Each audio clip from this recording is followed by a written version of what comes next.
Hello friends, today we are going to study class 9th Physics NCERT in text question of chapter 8 part 2. So welcome to eClassmates, your online study partner. तो चलिए फटाफट से अब शुरू करते हैं.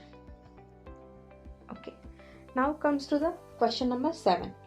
What does the path of an object look like when it is in uniform motion? यानी कि इस क्वेश्चन में हमको बताना है कि वो पाथ कैसा होगा जब एक ऑब्जेक्ट यूनिफॉर्म मोशन कर रहा होगा. ठीक है, तो सबसे पहले इस क्वेश्चन को समझने के लिए हम लोग समझते हैं कि यूनिफॉर्म मोशन एक्चुअली में होता क्या है. ठीक है, when a body covers equal distance in equal interval of time then the body is said to be in uniform motion.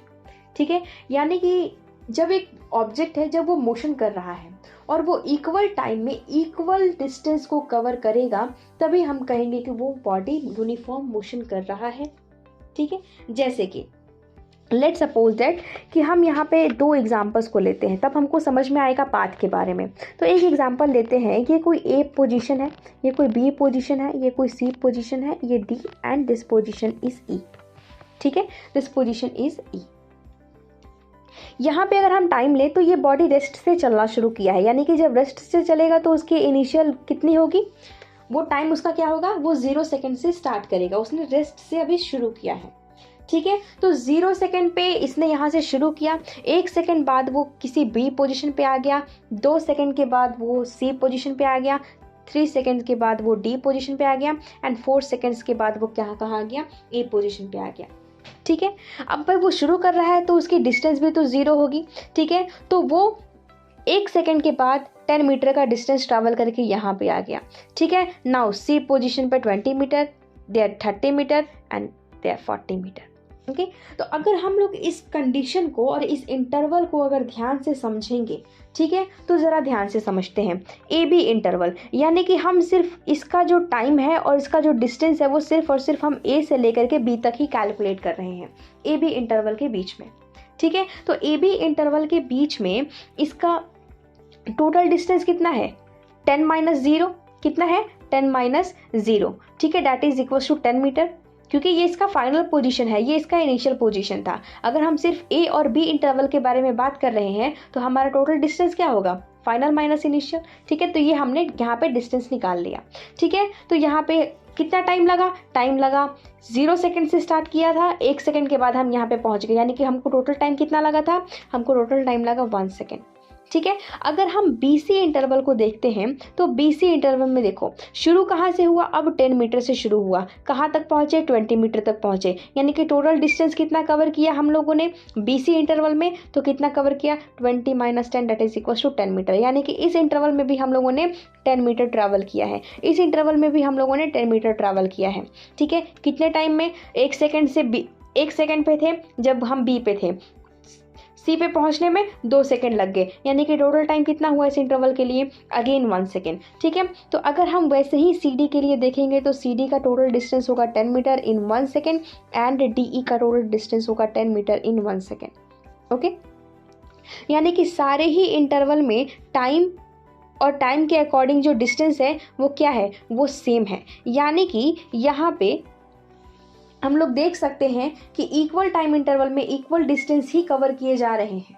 ठीक है, इक्वल डिस्टेंस ही कवर किए जा रहे हैं. अब हम लोग एक दूसरा एग्जांपल लेते हैं. ठीक है, एक ये जो मोशन था वो ऐसे तो हो ही रहा था, ए पोजीशन से बी पोजीशन पे गया, वो सेम एज इट इज़ जैसा कि मैंने यहाँ पे एग्जांपल लिया था, लेकिन वहाँ पे उसके बाद वो ई पोजीशन से रिटर्निंग भी आ गया, वो कहाँ तक, सी पोजीशन तक, इस पोजीशन तक. ठीक है, तो यहाँ 0 सेकेंड से इसने स्टार्ट किया, 1 सेकेंड पे बी पोजीशन पे था, 2 सेकेंड पे सी पोजीशन पे था, 3 सेकेंड के बाद डी पोजीशन पे पहुंच गया, 4 सेकेंड के बाद ई पोजीशन पे पहुंच गया. ठीक है, देन 5 सेकेंड के बाद यहाँ देखो 4 सेकेंड से इसने स्टार्ट किया रिटर्निंग के लिए, 5 सेकेंड पे इसने डी पोजीशन को पहुंचा और फिर 6 सेकेंड पे इसने सी पोजीशन को रीच किया. ठीक है, बट ये रिटर्निंग मोशन है. ठीक है, तो ज़रा ध्यान से देखो, यहाँ इसने 0 मीटर से स्टार्ट किया था, बी पोजीशन पे पहुँचते पहुँचते 10 मीटर ट्रैवल किया, यहाँ 20 मीटर ट्रैवल किया, यहाँ 30 मीटर ट्रैवल किया, यहाँ 40 मीटर ट्रैवल किया एंड यहाँ फिर 40 से स्टार्ट किया, यहाँ 50 मीटर आ गया एंड ये 60 आ गया. ठीक है, तो अब तुम लोग अगर यहाँ पे देखोगे इस कंडीशन में कि यहाँ पे हो गया डायरेक्शन चेंज. ठीक है। इस कंडीशन में क्या हो गया, डायरेक्शन चेंज। टाइम इंटरवल तो हर जगह पे सही है, इसके बीच में भी टाइम इंटरवल 1 है, यहाँ पे भी 1, यहाँ पे भी 1, यहाँ पे भी 1, यहाँ हर एक टाइम इंटरवल में जो है टाइम क्या है, सेम है। लेकिन अब यहाँ पे आ गया डायरेक्शन चेंज, और जैसे ही डायरेक्शन चेंज हो जाता है अब वो डिस्टेंस रहता ही नहीं है, इट बिकम्स द डिस्प्लेसमेंट। ठीक है। लेकिन यूनिफॉर्म मोशन क्या है कि equal distance covers in equal interval of time. जब इक्वल डिस्टेंस कवर करना होता है तब तो इधर के सारे डिस्टेंस 10 मीटर हैं, इधर के सारे ही डिस्टेंस 10 मीटर हैं, एज इट इज़ मैंने वही एग्जांपल लिया था, सारे 10 मीटर हैं। लेकिन जब हम इधर के डिस्टेंस को कैलकुलेट करेंगे तो अब ये -10 चले जाएंगे। ठीक है, क्यों? क्योंकि अब ये अपने डायरेक्शंस को चेंज कर चुके हैं। ठीक है, तो हम देख सकते हैं कि इधर के डायरेक्शन में 10 था और इधर के डायरेक्शन में -10 हो गया, यानी कि इसके मैग्नीट्यूड में हो गया डिफरेंस। ठीक है, और यहाँ पे यूनिफॉर्म का मतलब क्या होता है, यूनिफॉर्म का मतलब होता है सेम या फिर कांस्टेंट। ठीक है, हम लोग यूनिफॉर्म मोशन को कांस्टेंट मोशन भी कहते हैं। ठीक है, यानी कि जो टाइम इंटरवल है उसके अकॉर्डिंग जो डिस्टेंस ट्रैवल है वो चेंज नहीं होना चाहिए। बट यहाँ पे टाइम इंटरवल तो हर जगह पे 1 ही है, लेकिन डायरेक्शन चेंज की वजह से यहाँ पे डिस्टेंस के मैग्नीट्यूड में भी डिफरेंस आ गया and now it becomes the displacement. So ये क्या हो गया, ये हो गया हमारा नॉन यूनिफॉर्म मोशन, और ये कैसा है, ये यूनिफॉर्म मोशन। क्यों? क्योंकि यूनिफॉर्म मोशन एक ऐसा मोशन होता है, यूनिफॉर्म का मतलब ही होता है कॉन्स्टेंट, यानी कि उसकी वैल्यू चेंज ना हो। किसकी वैल्यू चेंज ना हो? सेम इंटरवल ऑफ टाइम में इक्वल डिस्टेंस कवर करना चाहिए। ठीक है, तो वो कौन सा पाथ है जिसपे कि यूनिफॉर्म मोशन शो हो रहा है? तो देखो यहाँ पे हर एक टाइम इंटरवल में जो हमारा डिस्टेंस ट्रैवल है वो सेम है। ठीक है, लेकिन यहाँ पे हर एक टाइम इंटरवल में हमारा जो डिस्टेंस कवर है वो सेम नहीं है। ठीक है, यानी कि हम देख सकते हैं कि एक स्ट्रेट पाथ पे जब कोई बॉडी ट्रैवल करता है तो उस कंडीशन में टाइम इंटरवल और डिस्टेंस ट्रैवल दोनों ही सेम होता है। ठीक है, यानी कि उस कंडीशन में बॉडी यूनिफॉर्म मोशन कर रहा होता है। ठीक है, तो इसका आंसर क्या होगा? On the straight path.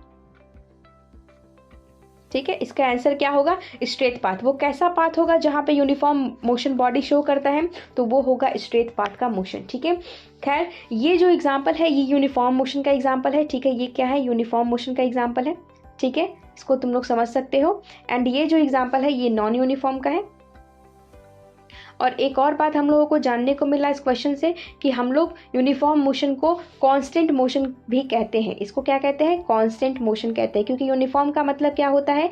Same और कांस्टेंट। और नॉन यूनिफॉर्म को हम लोग क्या कहते हैं? नॉन यूनिफॉर्म को हम लोग वेरिएबल मोशन भी कहते हैं।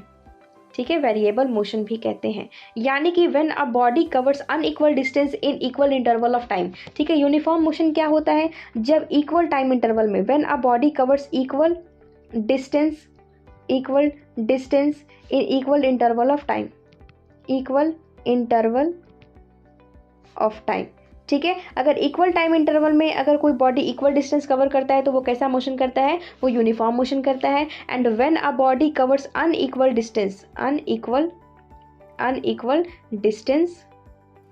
इन equal interval of time, in equal interval of time.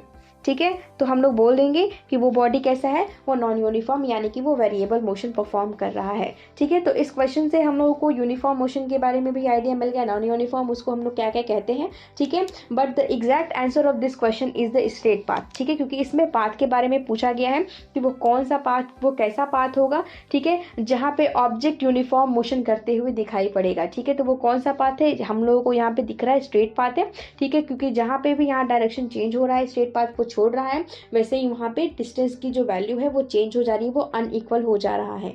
ठीक है, आई होप कि ये क्वेश्चन आप लोगों को समझ में आ गई होगी। चलिए अब आगे के क्वेश्चंस को देखते हैं।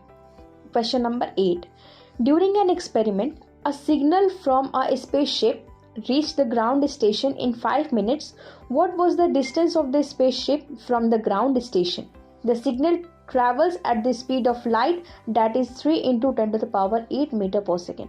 ओके, एक एक्सपेरिमेंट के दौरान एक सिग्नल को स्पेसशिप से धरती पे भेजा गया, अर्थ पे भेजा गया। ठीक है, और वो सिग्नल 5 मिनट्स के अंदर हमारे अर्थ को रीच करता है, यानी कि कहीं ऊपर ये आसमान से कोई सिग्नल हम लोगों को भेजा गया अर्थ पे। ये क्या है? ये अर्थ है। ठीक है, ये अर्थ है। ठीक है, अब इस सिग्नल को यहाँ तक अर्थ पे रीच करने में कितना टाइम लगता है? 5 मिनट्स। कितना टाइम लगता है? 5 मिनट्स। टाइम 5 मिनट्स लगता है। ठीक है, और वो किस स्पीड से आ रहा है? ये सिग्नल की स्पीड कितनी है? ये सिग्नल की स्पीड है जितनी की स्पीड ऑफ लाइट होती है, यानी कि 3 × 8 मीटर पर सेकेंड, इतने की स्पीड से आ रहा है। ठीक है, तो we have to calculate the distance of the spaceship from the ground of the earth. ठीक है, यानी कि जो स्पेसशिप यहाँ पे प्रेजेंट है उस स्पेसशिप का हमारे अर्थ से कितना डिस्टेंस है, कितना दूर है वो। ठीक है, तो हम लोग को यहाँ पे एक फॉर्मूले को यूज़ करने की ज़रूरत है and that is speed. Okay, जैसा कि हम लोग जानते हैं speed is equal to distance travelled upon में time travel, distance travel upon में टाइम ट्रैवल। तो इस कंडीशन में हमारे पास स्पीड है हमारे पास 3 × 10⁸ मीटर पर second. Okay, and we have time 5 minutes.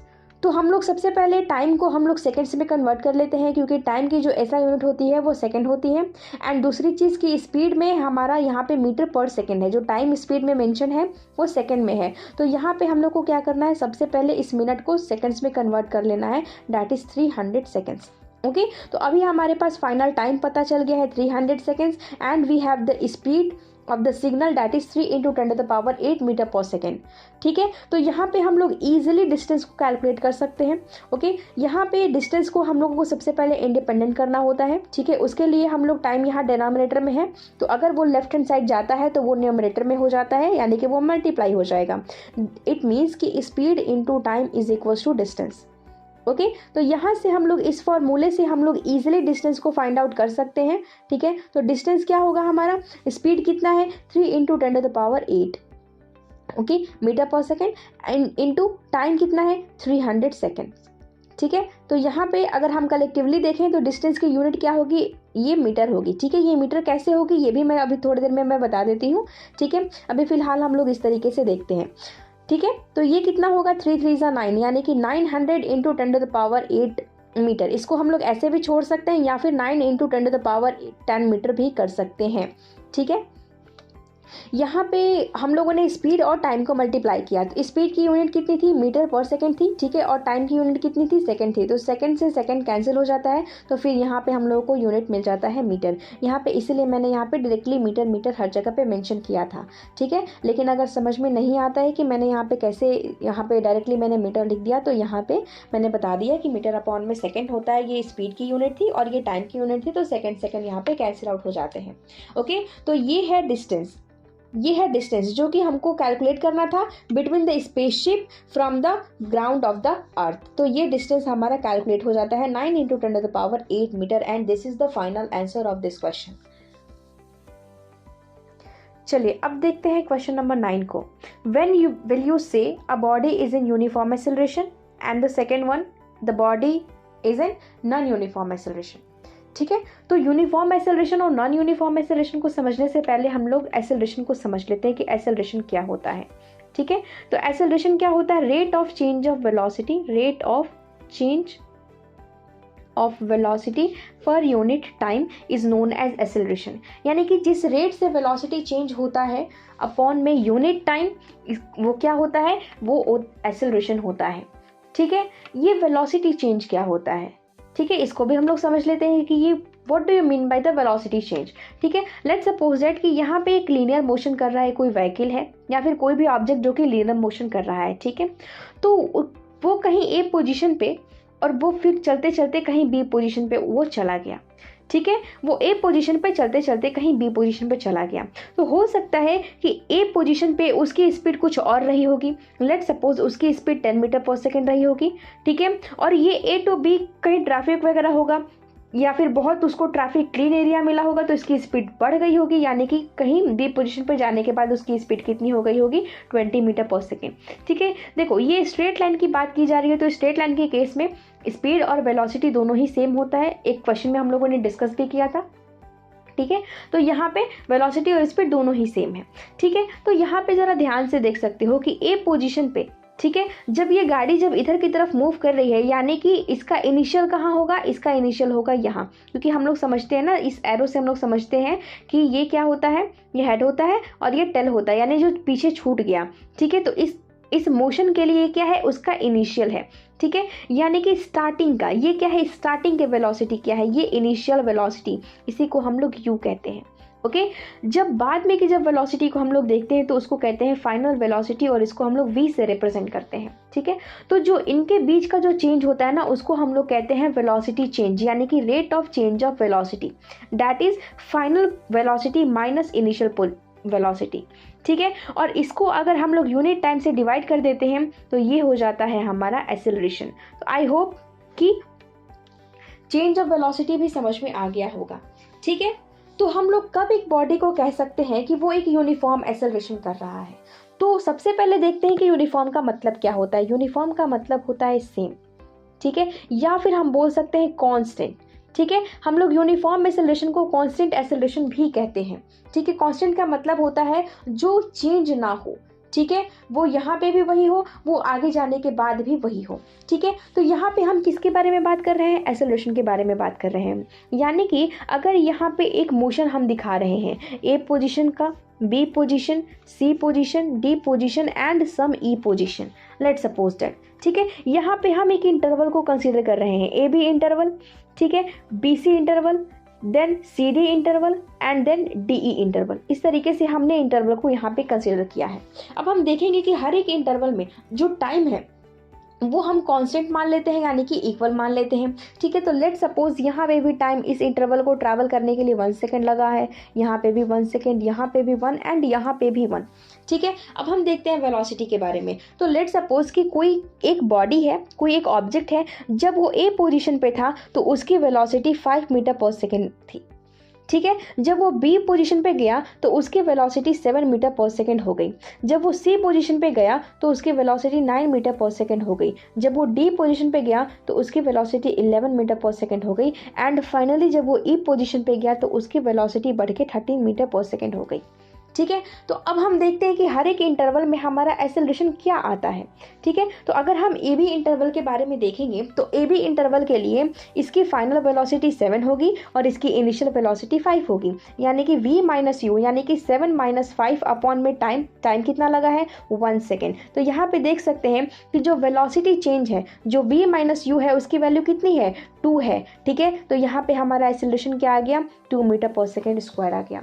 Now अगर हम बी सी इंटरवल के बारे में अगर हम देखते हैं तो इस कंडीशन में हमारा जो c का जो वेलोसिटी है वो फाइनल वेलोसिटी होगा और v की जो वेलोसिटी है वो इनिशियल वेलोसिटी होगी, यानी कि 9 माइनस 7 अपॉन में टाइम कितना लगा है? 1 सेकेंड लगा है। यानी कि अगेन अगर यहाँ पे हम वेलोसिटी चेंज को देखें तो वेलोसिटी कितना चेंज आया? 2 आया अपॉन में टाइम, दैट इज एक्सेलरेशन कितना मिल गया हमको? 2 मीटर पर सेकेंड स्क्वायर, ठीक है। नाउ अगर हम सी डी इंटरवल को देखते हैं तो सी डी इंटरवल में भी क्या है? डी हमारा फाइनल वेलोसिटी होगा और सी क्या होगा? इनिशियल, यानी कि 11 माइनस 9 अपॉन में 1। अगेन अगर हम यहाँ पे देखते हैं तो जो वेलोसिटी चेंज है वो कितनी मिल रही है हमको? 2 ही मिल रही है, ठीक है। तो हमने तीनों ही इंटरवल्स के एक्सेलरेशन को कैलकुलेट करके देखा, तीनों ही इंटरवल में हम लोगों ने वेलोसिटी चेंज को देखा, that is 2 and here it is 2।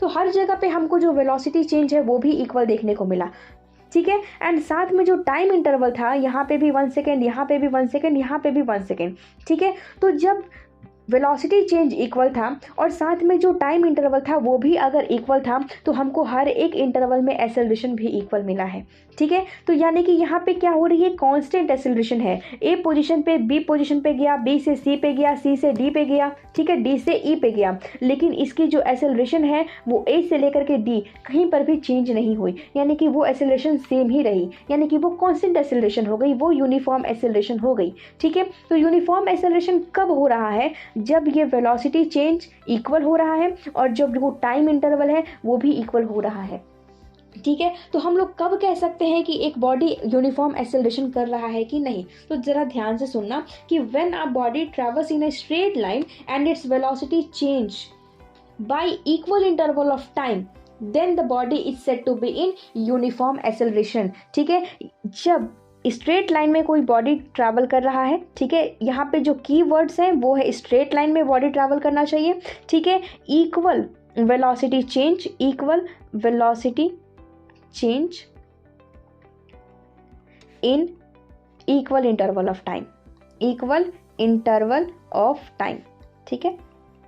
जब इक्वल वेलोसिटी चेंज होगा इक्वल इंटरवल ऑफ टाइम में, ठीक है, और वो मोशन स्ट्रेट लाइन में हो रहा है, देन हम लोग उसको कहेंगे यूनिफॉर्म एक्सेलरेशन, ठीक है। Now comes to the non uniform acceleration. तो नॉन यूनिफॉर्म का मतलब क्या होता है, इसको बोलते हैं हम लोग वेरिएबल, यानी कि वो क्या होना चाहिए, वो वेरी करना चाहिए, हर जगह पे क्या होना चाहिए, वो चेंज करना चाहिए, ठीक है, वो कांस्टेंट नहीं होना चाहिए, ठीक अपोजिट टू यूनिफॉर्म एक्सेलरेशन, ठीक है। यूनिफॉर्म एक्सेलरेशन को हम लोग कांस्टेंट एक्सेलरेशन भी कहते हैं और नॉन यूनिफॉर्म एक्सेलरेशन को हम लोग वेरिएबल एक्सेलरेशन भी कहते हैं, ठीक है। तो इसको भी समझने के लिए हम लोग ठीक इसी के जैसा एक एग्जांपल को यहाँ पे लेते हैं, A position, B, C, D and E.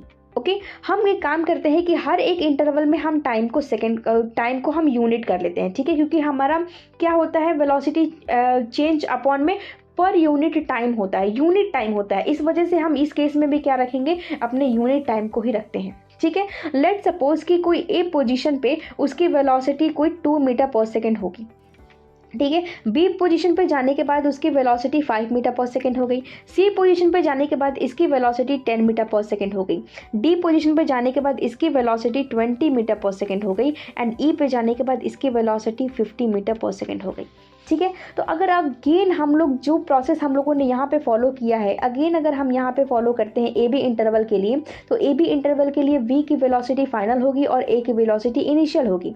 Okay, मैं यहाँ पे एक लाइन ड्रॉ कर देती हूँ ताकि दोनों में डिफरेंसेस इजीली समझ में आ जाए। ओके, तो यहाँ पे हमारा वेलोसिटी चेंज क्या होगा, 5 - 2, अगर हम इसको टाइम से डिवाइड कर देते हैं दैट इज 1, तो यहाँ पे वेलोसिटी चेंज कितना है, 3 है, अपॉन में 1 = 3 मीटर पर सेकेंड स्क्वायर।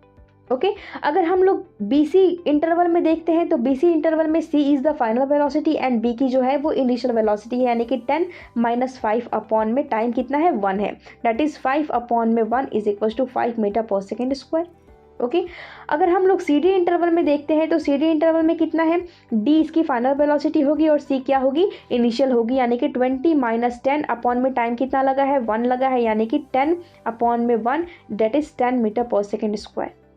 ओके, तो हम लोग यहाँ पे देख सकते हैं 3 एग्जाम्पल में हम लोगों ने यहाँ पे वेलोसिटी चेंज को देखा है, टाइम को देखा है और फिर हम लोगों ने एक्सेलरेशन को देखा है, ठीक है। देखो ए बी इंटरवल में जो हमारी जो वेलोसिटी चेंज थी वो 3 थी, लेकिन टाइम कितना था, 1 था। बी सी इंटरवल में हमारा जो वेलोसिटी चेंज है वो 5 है, टाइम 1 है। सी डी इंटरवल में वेलोसिटी चेंज 10 हो गया, लेकिन टाइम अभी भी 1 ही है, यानी कि अब हम देख सकते हैं यहाँ से कि जो भी इंटरवल हम लोगों ने निकाला है उन सारे इंटरवल्स में एक्सेलरेशन डिफरेंट है, यहाँ पे 3 था, यहाँ पे 5 हो गया और यहाँ पे 10 मीटर पर सेकेंड स्क्वायर हो गया, यानी कि यहाँ पे एक्सेलरेशन चेंज कर रहा है, वेरी कर रहा है because of change in velocity, not the change in time. Time की वजह से यहाँ पे कोई एक्सेलरेशन में चेंज नहीं आ रहा है, चेंज किसकी वजह से आ रहा है, वेलोसिटी चेंज की वजह से आ रहा है। यानी कि नॉन यूनिफॉर्म एक्सेलरेशन एक ऐसा एक्सेलरेशन होता है जब अनइक्वल वेलोसिटी चेंज होता है इक्वल इंटरवल ऑफ टाइम में, ठीक है। जैसे यहाँ पे 3 वेलोसिटी चेंज है, यहाँ पे 5 वेलोसिटी चेंज है, यहाँ पे 10 वेलोसिटी चेंज है, लेकिन टाइम इंटरवल हर जगह पे क्या है, इक्वल है। तो ऐसा अगर होता है तो जो एक्सेलरेशन होता है वो क्या होता है, वो कांस्टेंट नहीं होता है, वो हर जगह पे वैरी करता है। ओके, तो ध्यान से सुनना कि when a body travels in a straight line and its velocity change by unequal amount in equal interval of time। Okay, तो यहाँ पे जो हमारे कीवर्ड्स है, डेफिनेशन तुम लोग खुद से लिख लेना, ठीक है।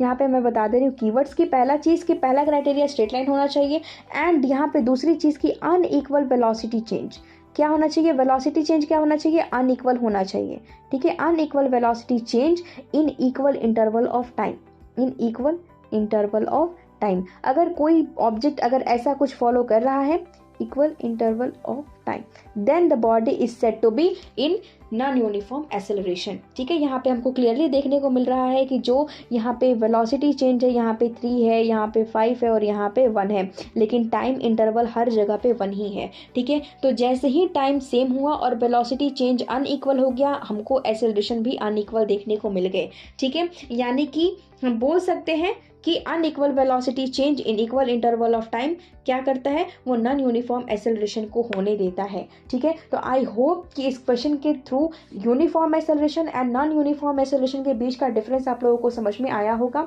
एंड यूनिफॉर्म एक्सेलरेशन क्या होता है और नॉन यूनिफॉर्म एक्सेलरेशन क्या होता है वो भी आप लोगों को समझ में आ गया होगा। तो चलिए अब देखते हैं question number 10। that a bus decreases its speed from 80 km per hour to 60 km per hour in 5 seconds. Find the acceleration of the bus. ठीक है, तो इस क्वेश्चन के कंडीशंस को हम लोग सबसे पहले समझते हैं. तो इस क्वेश्चन में हमको क्या फाइंड करना है? We have to find the acceleration of the bus. Okay, and इस क्वेश्चन की कंडीशन में हमको क्या दिया हुआ है कि एक बस है जो ग्रेजुअली अपनी स्पीड को डिक्रीज कर रहा है. कितने टाइम में? 5 सेकेंड के अंदर. ठीक है, तो इनिशियली उसकी स्पीड कितनी थी? 80 किलोमीटर पर आवर थी, लेकिन 5 सेकेंड बीतने के बाद उसकी स्पीड ग्रेजुअली डिक्रीज होते होते कितनी हो गई? वो 60 किलोमीटर पर आवर हो गई. ठीक है, तो इस कंडीशन में हम लोग को क्या फाइंड करना है? एक्सेलरेशन फाइंड करना है. ठीक है, तो जैसा कि हम लोग जानते हैं कि the rate of change of velocity per unit time is known as acceleration. ठीक है, तो यहाँ पे जब हम एक्सेलरेशन के डेफिनेशन को देखते हैं तो वहाँ पे उसके डेफिनेशन में वेलोसिटी टर्म का यूज़ किया जाता है. एंड इस क्वेश्चन में हमको दिया हुआ है स्पीड. तो यहाँ पे कंफ्यूज होने की बात नहीं है. ठीक है, क्योंकि जब एक पर्टिकुलर डायरेक्शन में मोशन होता है तो उस कंडीशन में स्पीड और वेलोसिटी ऑब्जेक्ट की सेम होती है. ठीक है, तो यहाँ पे अगर स्पीड लिखा हुआ है यानी कि ये एक पर्टिकुलर डायरेक्शन में ही बात की जा रही है, बस को ट्रैवल कर रहा है. ठीक है, तो यहाँ पे बस कितने की स्पीड से डिक्रीज कर रहा है? ये कहीं लीनियर मोशन हो रहा है एक पर्टिकुलर डायरेक्शन में. ठीक है, वो एक टाइम पे किसी एक पोजीशन पे उसकी स्पीड 80 किलोमीटर पर आवर रही होगी. ठीक है, और 5 सेकंड्स के बाद किसी बी पॉइंट पे इसकी स्पीड डिक्रीज होकर कितनी हो गई? 60 किलोमीटर पर आवर हो गई. ठीक है, तो अब हमको एक्सेलरेशन फाइंड करना है. ठीक है, तो a इज इक्वल टू क्या होता है? v minus u upon T. तो इस केस में यहाँ v क्या है? v is the final velocity and u is the initial velocity. ठीक है, यानी कि स्टार्टिंग की वेलोसिटी. तो यहाँ पे हमको जो कंडीशन इस क्वेश्चन में दिया हुआ है इसके अकॉर्डिंग स्टार्टिंग की वेलोसिटी क्या है? 80 किलोमीटर पर आवर है. ठीक है, तो u की वैल्यू क्या है? 80 kilometre per our. Okay, now इस कंडीशन में जो बाद में की जो वेलोसिटी है यानी कि जो फाइनल वेलोसिटी है वो कितनी हो जा रही है? 60 किलोमीटर पर आवर, यानी कि v is equal to 60 kilometre per hour. And time कितना है? इस डिक्रीज ऑफ स्पीड में कितना टाइम लग रहा है? Time is 5 seconds. ओके, तो यहाँ पे जब हम देख सकते हैं कि v, u और t तीनों के ही जो यूनिट्स हैं वो तीनों के यूनिट्स डिफर हैं. ठीक है, तो या तो हम टाइम को ही आवर में चेंज करें या तो हम u और v को सेकंड्स में चेंज करें. ठीक है, हम दोनों में से कुछ भी कर सकते हैं, लेकिन हमको ज़्यादा प्रेफर कौन सा करना है? हमको ऐसा यूनिट ऑफ एक्सेलरेशन देखना है. ऐसा यूनिट ऑफ एक्सेलरेशन क्या होता है? मीटर पर सेकंड स्क्वायर. सो हमको कोशिश ये करना है कि जो भी यहाँ पे कंडीशंस, जो भी टर्म्स यहाँ यूनिट आए वो क्या हो? वो मीटर में हो और सेकेंड में हो. सो हम लोगों को v और u की यूनिट्स को चेंज करनी पड़ेगी. ठीक है, तो इसके भी दो तरीके हैं करने के. या तो हम यहाँ पे इंडिविजुअली v और u को अलग अलग इनकी यूनिट्स को चेंज करें, या फिर v माइनस यू कलेक्टिवली हम जो चेंज इन वेलोसिटी है उसकी कलेक्टिवली हम यूनिट को चेंज कर दें. Change in velocity that is v minus you. ठीक है, तो change in velocity v minus you कितना है? v is 60 kilometre per our. Okay, 60 minus u is 80 kilometre per our. Okay, हम यहाँ पे इसको कलेक्टिवली लिख देते हैं पर आवर. ठीक है, तो यहाँ पे रिजल्ट क्या होता है? 20 किलोमीटर पर आवर. ठीक है, अब हम लोग इस चेंज इन वेलोसिटी के कलेक्टिवली यूनिट को यहाँ पे चेंज कर देते हैं. 20 इंटू 1000 से अगर मल्टीप्लाई कर देते हैं तो it turns into metre, and 3600 से मल्टीप्लाई करते हैं तो hour turns into second. Okay, तो हम लोग फिर इसको देखते हैं, सॉल्व करते हैं. ठीक है, तो इट बिकम्स 100 अपॉन 18 मीटर पर सेकेंड. ठीक है, तो यहाँ पे हमको v माइनस यू की वैल्यू पता चल चुकी है 100 माइनस 18 मीटर पर सेकेंड, और टाइम हमको पता है 5 सेकेंड. सो यहाँ पे हम लोग डायरेक्टली चेंज इन वेलोसिटी का वैल्यू यहाँ पे पुट कर देंगे 100 upon 18. Okay, divided by time. Time क्या है? 5 सेकेंड्स है. ठीक है, तो यहाँ पे हम लिख देते हैं, मेंशन कर देते हैं 5 सेकेंड्स. मैं इस तरीके से इसलिए लिख रही हूँ ताकि यहाँ पे जो कैलकुलेशन होंगे वो आप लोगों को आसानी से समझ में आ जाए. ठीक है, तो हम लोगों ने नंबर सिस्टम में हम लोगों ने पढ़ा था कि जब डिवीजन की साइन होती है तो उसको हम लोग जब मल्टीप्लिकेशन में चेंज करते हैं तो वो उसका रेसिप्रोकल हो जाता है, यानी कि दिस 100 मीटर पर सेकेंड इंटू 1 अपॉन 5 सेकेंड. ठीक है, तो यहाँ पे हमारा क्या हो जाता है? 100 अपॉन 18 इंटू 5 मीटर पर सेकेंड स्क्वायर. ओके, तो दिस बिकम्स 20 अपॉन 18, यानी कि 10 upon 9 that is equal to 1.1 metre पर सेकेंड स्क्वायर। यहाँ पे जो हमारा 60 माइनस 80 है इट बिकम्स -20। सो यहाँ पे हम लोग -20 करते हैं तो ये सारी चीज़ें माइनस में होंगी, बिकॉज स्मॉल डिजिट से यहाँ पे ग्रेटर डिजिट को हम लोग सब्ट्रैक्ट करते हैं, तो यहाँ पे जो सारी वैल्यूज़ होंगी वो नेगेटिव में होंगी। ये हमसे छूट गई थी, ठीक है। तो यहाँ पे इस कंडीशन में एक्सेलरेशन की वैल्यू क्या होगी, एक्सेलरेशन बिकम्स -1.1 मीटर पर सेकेंड स्क्वायर। जब इस बस की ग्रेजुअली स्पीड डिक्रीज होगी 5 सेकंड्स के अंदर 80 kilometre per hour to 60 kilometre per hour, तो इस कंडीशन में बस की एक्सेलरेशन कितनी होगी, -1.1 मीटर पर सेकंड स्क्वायर। आई होप कि ये क्वेश्चन आप लोगों को समझ में आ गया होगा। चलो नेक्स्ट क्वेश्चन को देखते हैं, that is question number 11। A train starting from a railway station and moving with uniform acceleration attains a speed 40 kilometre per our in 10 minutes, find its acceleration. Again यहाँ पे बात आती है एक्सेलरेशन की, और एक्सेलरेशन को हम लोग बहुत अच्छे तरीके से समझ चुके हैं कि एक्सेलरेशन क्या होता है। Acceleration is rate of change of velocity, rate of change of velocity per unit time, that is acceleration. यानी कि a is equal to v minus u upon में टाइम, ये हमारा एक्सेलरेशन होता है, ठीक है। एक्सेलरेशन के बारे में हम लोग काफ़ी कुछ जान चुके हैं, ठीक है। नाउ अगर हम लोग इस क्वेश्चन पे फोकस करते हैं तो इस क्वेश्चन में क्या है कि एक ट्रेन है, ठीक है, जो रेलवे स्टेशन से चलना शुरू हो रहा है, ठीक है। तो यहाँ पे हम बना रहे हैं, ये क्या है, ये रेलवे स्टेशन, ठीक है, रेलवे स्टेशन है, ठीक है। ये जो पॉइंट है वो क्या है, रेलवे स्टेशन। यहाँ से एक ट्रेन स्टार्ट हो रहा है चलना, ये क्या है, स्टार्टिंग पॉइंट है, यानी कि ये कैसा है, इनिशियल पोजीशन है, किसके लिए, ट्रेन के लिए, ठीक है। वो चलते चलते कितने देर के बाद, 10 मिनट्स के बाद, आफ्टर 10 मिनट्स, ये 10 मिनट्स ट्रैवल करने के बाद वो किसी पोजीशन पे आ गया, ठीक है। और वहाँ पे उसकी स्पीड कितनी हो जा रही है, 40 किलोमीटर पर आवर हो जा रही है, ठीक है। कितनी हो जा रही है, 40 किलोमीटर पर आवर, ठीक है। तो अगर हम यहाँ पे ध्यान से देखें तो यहाँ पे कौन सा इनिशियल पोजीशन है, सॉरी इनिशियल वेलोसिटी है और फाइनल वेलोसिटी है। तो देखो, जब कोई ऑब्जेक्ट जब रेस्ट से जब स्टार्ट करता है, ठीक है, starting from the rest position, then उसकी स्पीड या फिर उसकी वेलोसिटी क्या होती है, 0 होती है, ठीक है। तो ये जो ट्रेन है वो कहाँ से चलना शुरू किया, रेलवे स्टेशन से चलना शुरू किया। तो रेलवे स्टेशन पे जब चलना शुरू किया तो ये इसका इनिशियल पोजीशन था, यानी कि जो यहाँ की इसकी स्पीड होगी वो क्या होगी, उसकी इनिशियल स्पीड होगी, इनिशियल वेलोसिटी होगी, यानी कि u होगी, ठीक है। और जैसा कि मैंने कहा कि जब कोई ऑब्जेक्ट रेस्ट से चलना शुरू करता है तो उस कंडीशन में उसकी स्पीड या फिर उसकी वेलोसिटी 0 कंसीडर की जाती है, ठीक है। यानी कि इस जर्नी के लिए रेलवे स्टेशन से जब ट्रेन जब चली थी तो उस कंडीशन में यहाँ पे जो इनिशियल वेलोसिटी है वो कितनी हो गई, 0 हो गई, ठीक है। और ये इस कंडीशन के लिए, इस जर्नी के लिए क्या है, इसकी फाइनल वेलोसिटी, ठीक है। तो इस क्वेश्चन को सॉल्व करने के लिए हम लोगों को एक्सेलरेशन फाइंड करना है, एंड एक्सेलरेशन के लिए फॉर्मूला होता है v माइनस यू अपॉन में t, यानी कि इस कंडीशन में हमको क्या चाहिए, v चाहिए, दैट इज फाइनल वेलोसिटी, और वो कितनी है, इस डायग्राम से आई थिंक हम लोग समझ गए हैं, ठीक है, that is 40 kilometre per our, ठीक है। ये कितनी है, 40 किलोमीटर पर आवर। तो अगर हम ध्यान से देखें तो ये किलोमीटर पर आवर है, ठीक है। और एक्सेलरेशन की जो ऐसा यूनिट होती है वो कितनी होती है, मीटर पर सेकेंड स्क्वायर, यानी कि we have to change this kilometre and hour into metre and second. So let's start, 40 into kilometre को मीटर में चेंज करने के लिए 1000 से मल्टीप्लाई करेंगे तो ये हो जाएगा मीटर, एंड आवर को चेंज करने के लिए सेकेंड में 3600 से मल्टीप्लाई करने, ठीक है।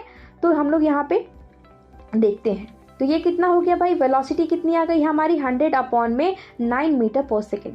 वेलोसिटी कितनी आ गई हमारी, फाइनल वेलोसिटी 100 मीटर पर सेकेंड, 100 अपॉन 9 मीटर पर सेकेंड। और इनिशियल वेलोसिटी कितनी थी, वो 0 थी, ठीक है। टाइम कितना लगा है, इनिशियल से इस स्पीड को गेन करने में टाइम कितना लगा है, दैट इज 10 मिनट। अगेन ये ऐसा यूनिट में नहीं है अपने, तो इसको भी हम लोग फटाफट से कन्वर्ट कर लेते हैं सेकेंड्स में, that is 600 seconds, okay. Now अब हम लोग एक्सेलरेशन इजीली फाइंड आउट कर सकते हैं, ठीक है। तो फाइनल वेलोसिटी कितनी है, 100 अपॉन 9 मीटर पर सेकेंड, ठीक है, माइनस इनिशियल वेलोसिटी कितनी है, 0 है। तो इसको मैं कलेक्टिवली यहाँ पे मीटर पर सेकेंड इस तरीके से मैं लिख देती हूँ, अपॉन में टाइम कितना है, जैसा कि मैंने कहा 600 सेकेंड, ओके। तो यहाँ पे किसी भी नंबर से अगर हम लोग 0 को सब्ट्रैक्ट करते हैं तो वो एज इट इज़ रहता है, यानी कि 100 अपॉन में 9 मीटर पर second, okay, divided by 600 second. मैं इस तरीके से इसलिए लिख रही हूँ ताकि आप लोगों को ईजिली समझ में आ जाए कि कैलकुलेशंस को किस तरीके से हैंडल किए जाते हैं। ठीक है, तो यहाँ पे जब ये डिवाइड में है, जब ये मल्टीप्लाई होता है, तो हम लोगों ने नंबर सिस्टम में ऑलरेडी क्लास 9 में हम लोगों ने पढ़ा है कि रेसिप्रोकल में चेंज हो जाता है। ठीक है, न्यूमरेटर के जो टर्म्स होते हैं वो डिनोमिनेटर में आ जाते हैं। ठीक है, इसको मैं स्ट्रेट एक बार में मैं नहीं लिख रही हूँ ताकि आप लोगों को ऐसा ना हो कि कुछ समझ में ना आए, तो मैं एक छोटी सी चीज़ समझाने के लिए मैं इस तरीके से छोटे छोटे स्टेप्स को फॉलो कर रही हूँ। ठीक है, यहाँ पे देखो ये सेकंड नीचे आ गया, सॉरी। ठीक है, यहाँ पे 0 0 0 0 कैंसिल, दैट इज 1 अपॉन में 54 metre upon second square, that is equal to, अगर हम यहाँ पे कैलकुलेट करेंगे तो इट बिकम 0.018 मीटर पर सेकेंड स्क्वायर। ठीक है, तो इस कंडीशन में जो एक्सेलरेशन है वो कितना आया, acceleration is equal to 0.018 metre पर सेकेंड स्क्वायर। तो आई होप कि आप लोगों को ये क्वेश्चन समझ में आया होगा। ओके, तो आज के लिए बस इतना ही। हम फिर मिलते हैं नेक्स्ट क्वेश्चंस के साथ अपने अगले वीडियो में। सो तब तक के लिए अच्छे से पढ़ो, ध्यान से पढ़ो और क्वेश्चंस को कंप्लीट करो। अगर कोई डाउट होता है तो कमेंट सेक्शन में मेंशन करो।